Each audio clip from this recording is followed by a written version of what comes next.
اے لشکروں کے خداوند، تیرے مسکن کیا ہی دلکش ہیں۔ میری جان خداوند کی بارگاہوں کی مشتاق ہے، بلکہ گداز ہو چلی۔ میرا دل اور میرا جسم زندہ خدا کے لیے خوشی سے للکارتے ہیں۔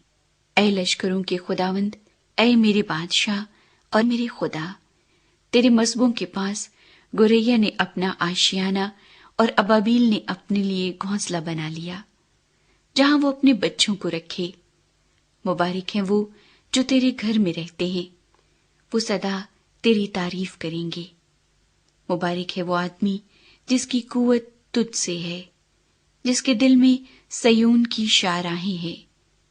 وہ وادی بکا سے گزر کر اسے چشموں کی جگہ بنا لیتے ہیں، بلکہ پہلی بارش اسے برکتوں سے معمور کر دیتی ہے۔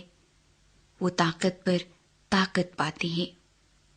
ان میں سے ہر ایک سیون میں خدا کے حضور حاضر ہوتا ہے۔ اے خداوند لشکروں کے خدا، میری دعا سن۔ اے یعقوب کے خدا، کان لگا۔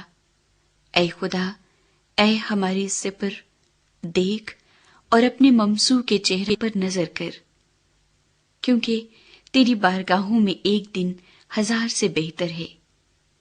میں اپنے خدا کے گھر کا دربان ہونا شرارت کے خیموں میں بسنے سے زیادہ پسند کروں گا، کیونکہ خداوند خدا آفتاب اور سپر ہے۔